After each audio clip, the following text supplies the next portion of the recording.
Good evening, everybody. Welcome to another edition of the pre-lock show here on RotoGrinders, Sunday Night Football edition here for you tonight. I am Justin Van Zuiden, a.k.a. STL Cardinals 84. We'll be hosting the show for you live here on our RotoGrinders site and on our YouTube channel. Welcome wherever you may be joining us. We'll take your questions throughout the show as you finalize your lineups here over the next 40 or so minutes for the Dallas Cowboys and the Philadelphia Eagles on Sunday Night Football. The inactives came out here about 45 minutes before our show. The only major surprise there is Dalton Schultz. So he is out for Dallas. So we'll have some value maybe to talk about with the Dallas tight ends. Dak Prescott going to need another week before he is going to be back in action. And that was to be expected. Some noise midweek so that he might return tonight and have a questionable tag, but he is out. So Cooper Rush will get another start at quarterback for the Cowboys. For my co-host tonight, I got Mr. TJ Zwarych alongside me. TJ, how you doing? How was your Sunday? Doing well. Had a nice, enjoyable Sunday. A little rattled about how it ended. I was talking on the GPP Final Take show this morning with Squirrel how this was the most time I had really and thought I had really put into my NFL lineups by quite a bit this year. And all year I've basically been plus or minus a very small amount, breaking even. And that wasn't going to happen today. I was going to make sure there were no mistakes in my lineups. That wasn't going to happen. And I broke even again. So the Isaiah McKenzie fumble issue with Josh Allen and then the other Isaiah McKenzie drop touchdown were really the dagger for me. It would have been a big day if those two things had kind of gone the other way, but it is what it is. That's DFS. Let's talk about the night slate. Yeah, it was a frustrating day for me as well. Got to watch my Ravens blow another lead. They have now trailed for 4 minutes and 40 seconds all season, and they are 3-3. So that's incredible. You've played 240 minutes of football. You've trailed for 4 minutes and 40 seconds, and you're 3-3. So they've had problems closing out games, including against the Bills a few weeks ago, and Buffalo just finished off a big win over Kansas City. And, of course, the most anticipated game of the day.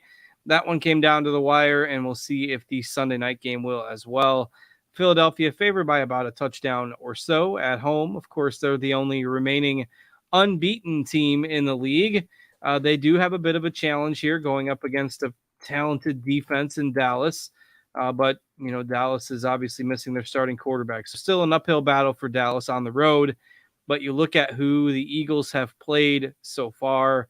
They faced the Cardinals, who are 2-4. They faced the Jaguars. They faced the Commanders. They faced the Lions. Now, the one big test they had was against Minnesota, and they did beat them comfortably at home as well. So not to say that they are untested, but this will be a bigger test than some of their games so far. Just in terms of a game flow perspective, are you treating this one way or the other? Do you think the Eagles dominate? Do you think it's close? How are you kind of envisioning the game flow going here as you build your lineups tonight? So I put this in the expert survey today that I don't have a good feel on the game flow, the final score, but I got a pretty good feeling about lineups. And the reason for that is Jalen Hurts, to me, is just kind of the easy piece today that he's game flow, he's game script proof. If they're up lots, it's probably because he's scoring a lot of touchdowns. If they're down, he's going to be throwing and running the ball more. So Jalen Hurts at least double the field in the MVP/captain position, and then in 100% of my lineups in some way, shape, or form today is the route that I'm going, and then I'm just going to be stacking that up different ways. So my favorite things to do with that are pair it with guys who are also kind of game script proof, like the tight ends for Dallas, like Tony Pollard, who's going to be in there getting touches regardless. And then I love pairing it up with Philly pass catchers today. Yeah, I think you mentioned Jalen Hurts being the free square. I mean, he's rushed for at least 40 yards or at least 50 yards 3 times already this year. He's rushed for a touchdown in 4 of Philadelphia's 5 games. He's throwing it a little better this year. So I mean, it's pretty tough to get away from him as the most logical captain on the board. He's just, the floor is so high that even I think from a game theory perspective, if you're looking to potentially go underweight on Jalen Hurts, maybe, or if you're looking to potentially differentiate your lineups, maybe you just go a little underweight on Jalen Hurts, but still play him in quite a few captain spots. I just don't see the upside for a lot of other players in this game.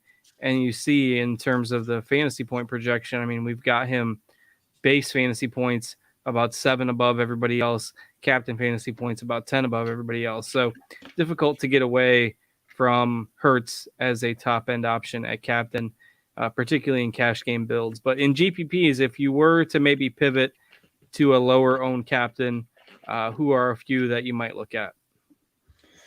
So me personally, I don't think I really want to, but if I was going to, I think I'd want to do it with one of these pass catchers and just kind of hope they catch all the touchdowns. So I'm looking at somebody like Devontae Smith, 5% ownership. It's not super completely off the board. However, it's good enough. It's good enough that we can make a different lineup with him in there. Somebody like Tony Pollard, if you're trying to get crazy different, I think is somewhat interesting. Even a Dallas Goedert, I think, is kind of interesting. But the obvious answer for off the board is probably Cooper Rush, just because he's kind of going sub 5% ownership at the captain position, and he's a quarterback. But I just don't think he has all that much upside. So for me, it's going to be just, if I were playing a lot of lineups, my way of getting different would be just doubling the amount of times I have Jalen Hurts in the captain position over the field. And so we've got Hurts at 25% for captain. So you'd say go around 50. I'd have him around, to be honest, I'd have him around 80. All right. So almost all in with Hurts as captain. Yeah, Cooper Rush, even though they won the last game, he only had like 4 fantasy points. They're certainly going to try to rely on their running game. I think if Dallas does have an explosive day passing, it's probably going to have to be from a big day from CeeDee Lamb. So I think you can put him in there. I think you could put Sanders in there if you think the touchdown variance, if Sanders gets all the touchdowns, maybe if you're doing a Philadelphia domination type of build, which we can maybe show in a little bit. I did the lineup HQ video earlier, and Philly domination build does come together pretty well. So if you wanted to do that with Sanders and the captain, I think you can. But I think Dallas's defense can do enough to stay in this game and maybe make a big play. I wouldn't be shocked to see an upset, but it is going to take a lot of things to go right, and Dallas probably controlling the clock in order for that to happen. The other two potential kind of very contrarian captains I like as well are Michael Gallup. He's the type of guy that has the potential to catch a couple 50-yard bombs, and if he were to do that, he could absolutely end up optimal in that spot. And the salary savings you get with him allows you to still kind of play a Philly domination lineup where Jalen Hurts and all their top players go off, and then Gallup is the one player who does for Dallas. I don't mind that type of build. And the other thing I think you can take a peek at as well is something like Dallas defense in the captain position. And then you load up with Hurts and Miles Sanders, that type of thing. All right, so let's go ahead and talk about let me go back to the sample build. So people are always going to wonder in cash games, do I need to play both quarterbacks? Do you think you need to play Rush and Hurts in a cash game build tonight? I don't think you need to play Rush. I absolutely think you need to play Hurts. That is non-negotiable. Non-negotiable. If you're not playing Hurts at all, get out. The show ends here for you. Kidding, but it is. He's a difficult fade for sure, and I'm surprised that our total ownership on Hurts is only like 75%, 25% in the captain, 50% in the flex. I think it'll end up being a little higher than that. A lot of times we see on these slates like the quarterbacks get close to 90 total, but if he's only about 75, I think that's probably a mistake. Tough to see him completely flopping outside of an injury. So, all right, let's talk running backs. Sanders, Elliott, Pollard, all basically the same price on DraftKings. Now, if you're playing over on FanDuel, you are getting a pretty good discount on Pollard. He's a little cheaper than the other two over on FanDuel. And then Gainwell, maybe as that vulture for a few touches or some passing game work for Philly. How are you handling the running backs here tonight? I'm going to be underweight on the running back group as a whole.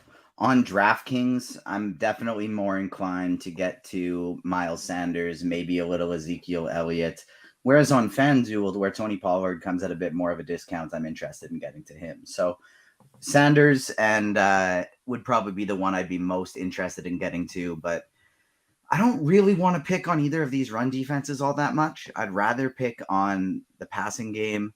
And so because of that, I don't see myself going to these guys very much today. Having said that, I don't mind on DraftKings specifically, wouldn't make this play on FanDuel. I don't mind Boston Scott as a punt play on DraftKings.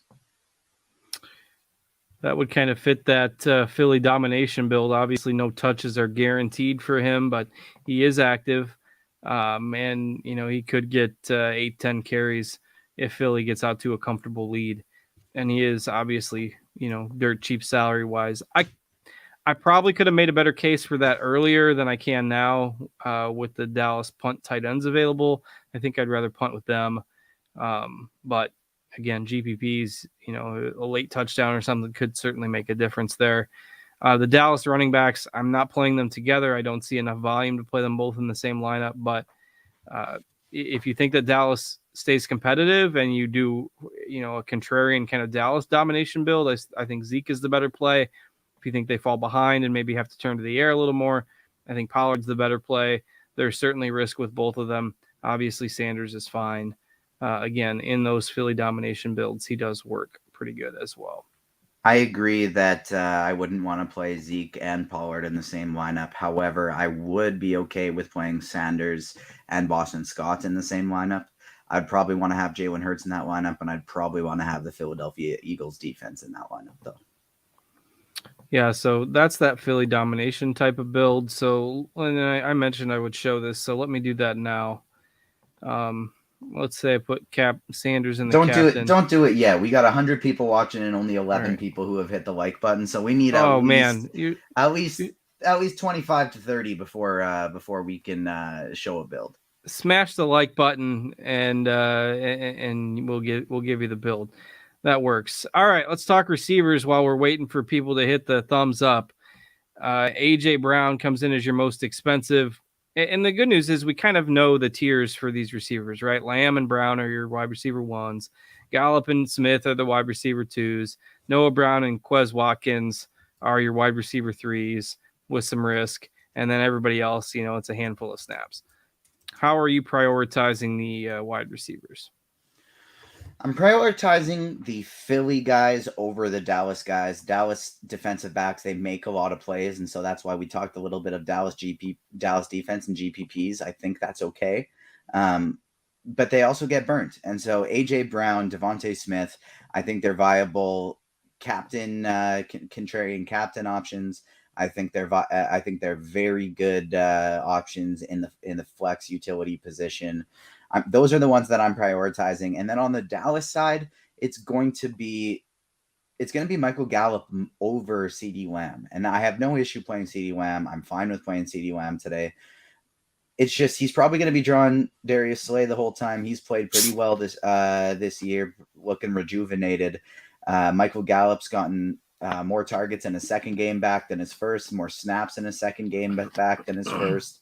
I think he's probably going to keep picking it up a little bit, and he is nice and cheap. And so I think Michael Gallup would be the Dallas pass catcher I'm going to be prioritizing in terms of receivers. Yeah, the price tag is too difficult to ignore there on DraftKings, and the build is tough. Like, I'm not doing that sample build here, but let's just say you wanted to play Sanders and Hurts and CeeDee Lamb. Are allowed to put in that the Philly domination type lineup now because we're up to 32 likes. Hit the button. All right, TJ's satisfied. Exactly. But if you want to put, we should always get 50 likes. Sorry, Cards. I feel like we should always get half. You know what I mean? Half is easy. There you go. Half the people are having difficulties. Their thumbs, their fingers are broken. It is what it is. They're scrambling with their lineups. But you'd think we'd be able to get half. So hopefully a few more people pump it up. And if you're watching, you're plugged in while you're driving or something, you don't have to pull over to hit the button, but hit it next time. But if you try to go like Hurts, Sanders, Lamb, and Brown, like get the four studs in, you've only got $17.50 for your last two spots, and that's difficult to get. Again, we can talk about the Dallas tight ends in a minute, but it's just salary cap will become a factor if you're trying to play all the studs. But like the Philly domination type of lineup, okay, let's say you think that they're just going to go nuts. You're going to have Sanders and the defense, and they're just going to win like 31-3. So Hurts does plenty along the way there as well. Pick your favorite Philly receiver, and then maybe you throw Dallas Goedert in there. Basically, you've just got all the Philly domination lineup, and then, you get Gallup or something. You got to have one Dallas guy. And then you got 1,800 left, and this is kind of your Philly domination type of build. It comes together surprisingly easy for the team that's favored in this game. But if I try to do like a Dallas domination build, so if I put, where's Cooper Rush? There's Cooper Rush. Eventually, there he is. And then I try to put, Pollard in there. I try to put Lamb in there. We mentioned Hurts as a prerequisite. And see, then you're down to 31.50 for your last two spots. So the Dallas domination build with Hurts in there is actually more difficult to put together than the Philly domination build, which, it'll lead to more, a lot less duplication. If you think that Dallas is going to dominate the game, I just don't think it's likely that, Dallas is able to score enough to pull off like a 35-10 win or something like that. How are you kind of handling that? Any domination builds on your end with one team going nuts here? I like it on the Philly side. On the Dallas side, I would try and go out of my way to do it a little weird and leave as much salary on the table as possible.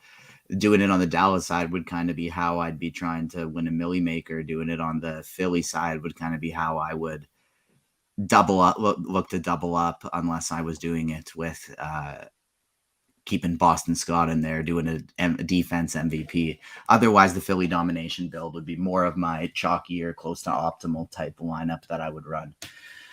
But if I'm making a lineup where I think Dallas is going to score a lot of points, most of them don't include Philly also not scoring points. Like if I'm thinking Cooper Rush is going to have a big day, or Ezekiel Elliott is going to have a huge day on the ground, or Tony Pollard breaks something, Michael Gallup has 2 50-yard touchdowns, whatever it is, I kind of would like to then also play Jalen Hurts, AJ Brown, Devontae Smith, Dallas Goedert. And so I'm not personally planning on running too many Dallas onslaught type of stacks. And if I were, it would only be in 150 max type stuff. Yeah, I'm not getting there in too many builds either. In terms of logistics here, we've got my mic auto mute coming most likely in 70 seconds. So I've got to make sure I turn it back over to you before my microphone auto mutes, because that's the way it rolls. And I try to outsmart it. So we'll get there. How about the secondary, the tertiary receivers on these teams? Noah Brown, Quez Watkins, and then maybe rolling into the tight ends with Schultz out for Dallas. You've got some potential value there, and then you've got Dallas Goedert for Philly. Who are your favorite kind of secondary pass catchers to look at as cheaper plays here? Impeccably done. You no doubt only have a couple of seconds to spare, so that was very well done. On the wide receiver side, I don't really have any interest in going to guys like Tolbert, Pascal, Turpin, Covey. That's not where I want to try and take shots, save salary.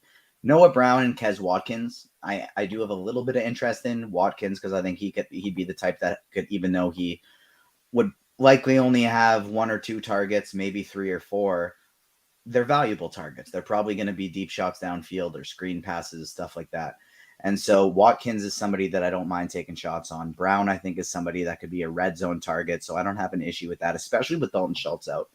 But the cheap guys, I'm not looking to go here at the receiver position. I'm looking to go to the tight end position for cheapies.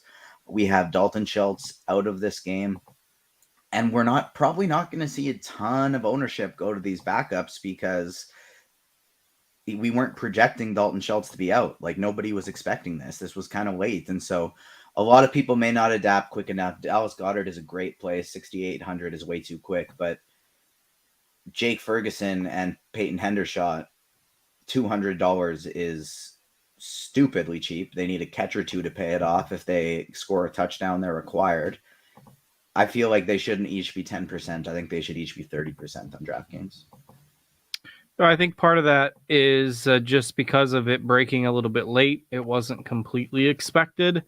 Most people were probably operating under the assumption that Dalton Schultz was going to be active tonight. So I think it might tick up a little higher from that, but not as high as it probably should be. I will certainly be. Those lineups that were really difficult to make because you didn't have a $200 punt. Now at least you have an option there. So, and my microphone did not mute at 7 on the nose, so it's probably going to happen at 7:15. So we'll run it back here in about 15 minutes. Goddard is certainly the safe play. I mean, he's priced like a wide receiver, so it's not like you're getting this massive discount on him, but 9 targets, 8 catches for 95 yards last week against Arizona. He's gone for double-digit PPR points in 4 straight games, so certainly difficult to just ignore him here. All right, we'll talk defenses, we'll talk kickers. We'll take your questions. So if you got questions, either in the RotoGrinders Discord, in the live stream chat, or in the YouTube chat, we'll grab them there, and we'll get through your questions here. We've got about 19 minutes before the game starts, so plenty of time. I can pivot the screen share over to FanDuel, and we can talk about the FanDuel build a little bit as well. But let's talk defense and kickers. How are you handling those positions tonight? So we also had a just fantastic question I want to touch on quick from Dean Shavelson, something like that. It says, "Hello, sirs. First time, long time. I hit the like button so you can now tell me if it's going to be Hendershot season or Ferguson season. Thank you. I will hang up and listen." Great question, Dean. Thank you so much for tuning in. We appreciate your support, and we need more people to do like you do and hit the like button. The initial run of likes, that was for the lineup build we showed, the Philly domination lineup build. If you want exclusively to the answer to if it's Ferguson or Hendershot season, I'm going to need 50 likes, Dean, because we got 130 people watching, so I'm going to need us to hit 50 likes to answer that really great question. But on the defensive side of things, I like both of these teams today. I think they're both strong salary savers. If I'm picking one, it would be the Eagles. But Dallas, you get them even cheaper. And I think because of their ability to give up big plays and to create big plays on the defense, lots of sacks, lots of turnovers, you can play Philly offensive players with the Cowboys defense. And I have no issue with that whatsoever, even if it's 2 or 3 of them. So I like both of these defensive teams today. In terms of kickers, I like Brett Maher a lot more than I like Jalen Hurts. If I did have to pick a game, Jalen Hurts isn't a kicker. Oh, sorry, more than Jake Elliott because of Jalen Hurts. I see the Philly in the red zone, and I see Jalen Hurts scoring touchdowns. I see Dallas in the red zone, and I see them potentially stalling with Cooper Rush at the helm and needing to settle for a field goal with Jake Elliott. And so, with Brett Maher. And so, if I were to pick a kind of game script, I think I like this game. It'd be for in the first half it to be relatively close.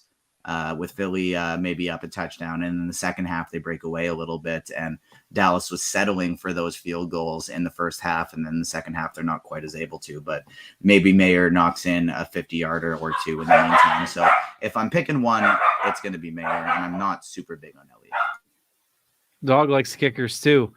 We'll go with the that was the angry bark. I don't think he does.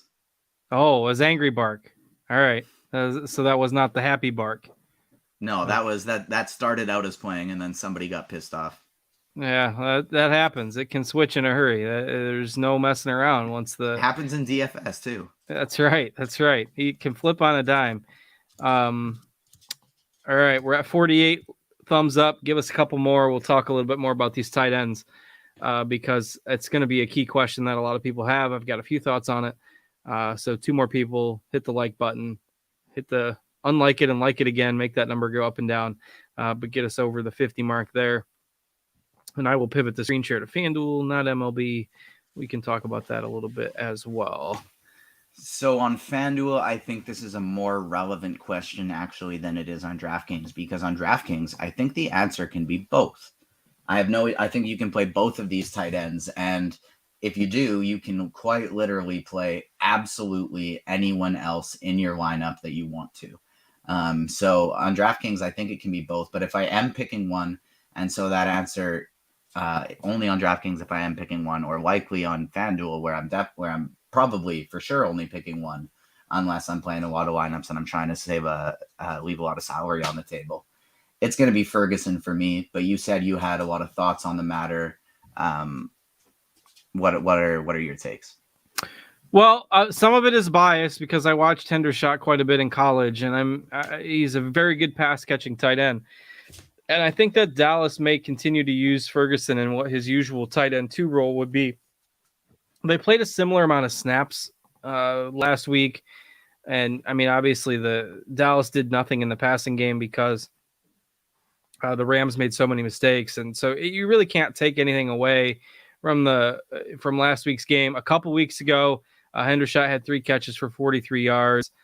And just in terms of potential, I think Hendershot's a better bet for quality targets in the passing game. And this is, I mean, it's a little bit of a hunch. Obviously, he's a rookie.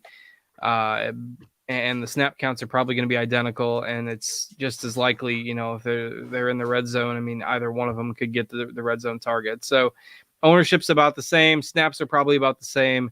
It is a bit of a crapshoot. I have more Hendershot than I have Ferguson. And it's just, we're going to roll with that and see what happens. I think that makes a lot of sense on DraftKings, especially too, where they're the exact same price. Yeah, I mean, if that $500 matters to you, I'm not going to argue at all on FanDuel. If you need to go down, it's not that strong of a take. So, but I think that mindset of like, why would they change everything and have Ferguson play Schultz's position and play more snaps at a different spot when they could just, they're probably going to be running a lot of 2 tight end sets anyways, have Hendershot in Dalton Schultz's classic route running spot, and then Ferguson doing the blocking in there like he usually does. I think that logic makes a lot of sense. There is a specific build on FanDuel that I like quite a bit, and that $500 does matter. So I think on FanDuel, if you need that salary, I think it's definitely okay to go with Ferguson, but I do like that logic is in there that maybe Hendershot will be the more pass-catching one. And the build does come together fairly easily on FanDuel. I mean, Hurts as MVP. If you want to get Sanders in there, you can. I'm going to come back to this. You know, if you go with Gallup, and then let's say you play one of the tight ends, we'll go with the cheaper one here. I mean, you've got 14K, and you can play anybody you want.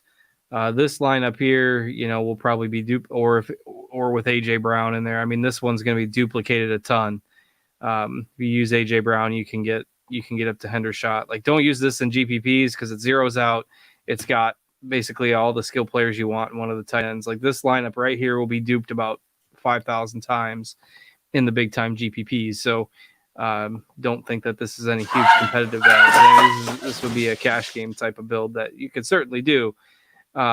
And it comes together pretty easily. You don't have the salary multiplier for that MVP slot on FanDuel like you do on DraftKings. What kind of bark is that?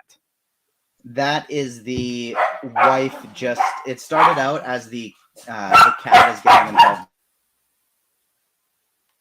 The mute has come to shut up the dogs. So it started out as the cat getting involved and scaring the crap out of Obi-Wan, who is the baby. And then Sonic started getting in there too. And then I thought maybe they heard my wife getting home from the airport, but they're still down here now. So that must not be the case. It's just the lesson in all this is that you can't trust three-way battle cats. royale. The 3-way battle royale is what you're a wrestling fan, aren't you? Well, sort of, but yeah, I mean, I'm going to be familiar with the terminology. I'm not at blender level though. Not a blender level. Well, yeah, it's when it's just the 2 dogs, it's usually a pretty even keel, low stakes. Yeah, see, it's the cat. It's always the dang when the cat gets involved. Yeah, the 3rd dog, Obi-Wan, he's pretty terrified of the cat. I saw this reminds me of something that we got a little bit of time, but I saw an article a few weeks ago that somebody had been talking to one of his teammates somewhere along the line had told Zach Greinke, you can't trust people with cats. You can't trust people that love cats. And Zach Greinke said, I know you can't trust people that love cat or that have cats. And the teammate said, "Oh yeah, you like dogs, or you got dogs?" And Zach Greinke said, "No, I've got cats." And that stuck with me ever since I read that, because Zach Greinke is such a weird dude.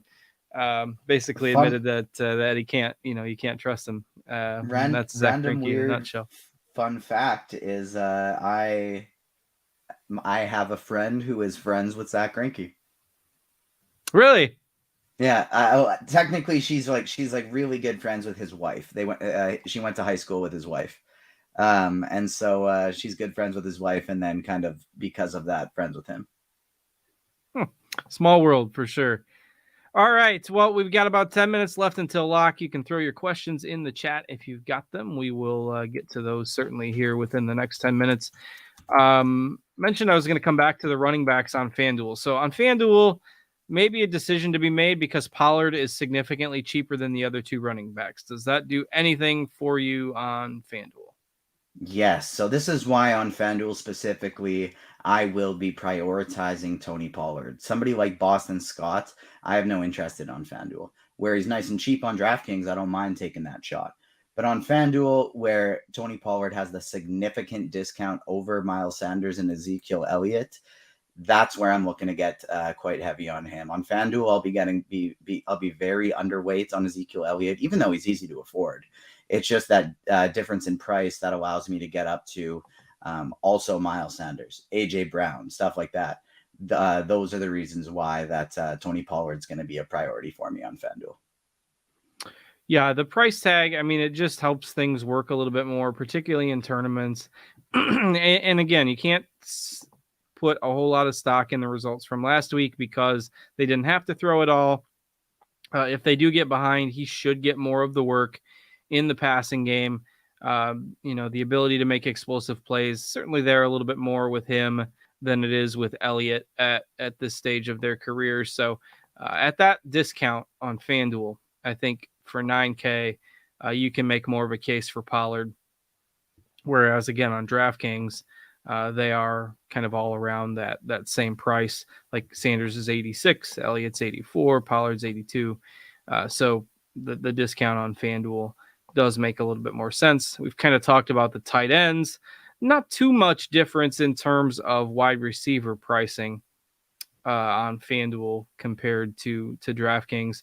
Obviously, Brown and Lamb are your two most expensive. Then you've got Smith. You've got Gallup as the next two. And Gallup is still, affordable, comparatively speaking. Maybe not quite as much of a comparative discount than on DraftKings. But at $10K, I mean, he's still the fourth highest priced wide receiver. And then you've got that gap down to Noah Brown and Quez Watkins, who I think maybe get a bump on FanDuel if they're going to make a big play. You're not worried about the full PPR as much, particularly with somebody like Watkins. I think maybe a little bit more viable on FanDuel with that $7K price point. 100%. What are your thoughts kind of on how you're attacking these wide receivers there on FanDuel? My exact mindset for the guys like Watkins and Brown, especially not only because it's the PPR thing and we're looking at them more likely to just have a 30-plus yard touchdown, and that would be it. And that's more valuable on FanDuel, but also because of where their prices are relative to everyone else. Quez Watkins is 4.2, 4.6K on DraftKings, whereas those tight ends are $200. Whereas on FanDuel, Watkins is 7K and the tight ends are 6 and 6.5. So that's a lot closer together. And even if Hendershot or Ferguson have 3 receptions and a 10-yard touchdown that totals for 35 yards, if Watkins has a 50 or 60-yard touchdown, that beats that on FanDuel. So Watkins, Noah Brown, I'm much more likely to take shots on them than on FanDuel than I am on DraftKings. Oh, it's 6:15. I passed, or 7:15. I passed it back to you at the wrong time. So, well, sticking with that, I'll check if we have any QQs. Not at this time. No, we don't. I hear you back though. It takes 30 seconds for it to go through. I knew it was coming, and then I didn't have a good handoff. I went a little too early, and we got stuck there. The whammy wins tonight. defenses and kickers are really the only things that we haven't gone through on the FanDuel side, but comparatively, they're a bit more expensive. Like Elliott's $9K, Maher's $8,500. The defenses, Philly's defense is $10K. So, like Philly's defense is the same price as Michael Gallup. So, I'm a little bit less interested in those kind of secondary pieces, the defenses and the kickers on FanDuel, because they really aren't as necessary as they are on DraftKings. Any other FanDuel thoughts for you? Philly's defense, I'm quite interested in playing. Yes, they're the same price as Michael Gallup, but if you actually look at what we have on the blitz projections right now, I'm not sure what it is on RG, but so on RG it's pretty close. But on the blitz projections, this is the one thing I'll give away from Cardi's piece is the Eagles are projected for 11.2 points. They're projected for 3 more points than Michael Gallup is on FanDuel. So I do think this is a team that we could look for a ton of sacks, couple picks, maybe a defensive touchdown, and they could put up a huge score. So I would be more inclined to play the Philly defense than I would the kickers. And if I were to play the kickers, it would likely to be Mayer, just on the basis that maybe the Cowboys are doing a good job of moving the ball, but then they get stopped in the red zone and have to kick a lot of field goals. And I think the contrarian type of build, if you want to do it, would be like if Dallas does play with a lead, I think they're going to give Zeke a bunch of carries and maybe they get a defensive score. I think if Dallas wants to win this game, they have to get a defensive score somewhere along the line or a big turnover that gets them close to be able, because I don't think offensively they're obviously their backup quarterback and their weapons are going to be able to hang with Jalen Hurts and company on the road for 60 minutes, unless they get a big turnover, a big punt return, a break basically that keeps them, in striking distance or maybe lets them play with a lead. So if they do happen to do that, maybe you go with Elliott and the Dallas defense, you get Gallup or CeeDee Lamb in there, you can still play Jalen Hurts and that lineup comes together pretty easily. But that correlation between Zeke and the Dallas defense, I think, does make sense in some builds. I'm not doing that if I'm only playing 3 lineups or 5 lineups or something like that. But if you're going mass multi-entry, you're doing 100, 150 lineups. Maybe that makes some sense. So I'm going to pivot back to DraftKings because you kind of briefly mentioned this a few minutes back. And is there a build on DraftKings where you think it'd be viable to play both punt tight ends for Dallas in the same lineup? Yeah, so if you go both of those there, you fire in Jalen Hurts at the captain position. After that, you have 10-6 left per position. You can play anybody else, literally. Exactly. You can do that. And so if you do that exact one specifically, I think it probably would have a couple dupes. But what I like about it is there's the salary left on the table. It's probably going to allow you to have a lot less people you're competing with. So my favorite way of doing it would be maybe taking out Cooper Rush and putting in taking out Rush and Lamb and putting in Ezekiel Elliott, and putting in Miles Sanders and Devontae Smith or Dallas Goedert, something like that, leaving a lot of money on the table, but doing it with Philly players and just kind of assuming that if Dallas scores, which hopefully isn't very many times, it would be with these 2 tight ends that it happens with, or if not, maybe putting one of the kickers in there instead, putting Brett Mayer in there instead of one of the 2 tight ends, or instead of one of the Philly players. I like the idea of that as well. Yeah, you definitely, you can leave some salary on the board there and make that lineup a little bit unique. And if it's a lower scoring game and, the tight ends each have a couple grabs and maybe one of them scores a touchdown, it can certainly end up being optimal. So, all right, with that, we are at lineup lock for Sunday Night Football. Quiet questions tonight from the chat. Everyone's all comfortable with their lineup. So best of luck, everybody, with all of your builds. We thank you, as always, for watching. Remember, if you haven't hit the like button, hit it on your way out. Thanks to TJ for joining me. Thanks to Steve for producing hard behind the scenes for us on a Sunday night.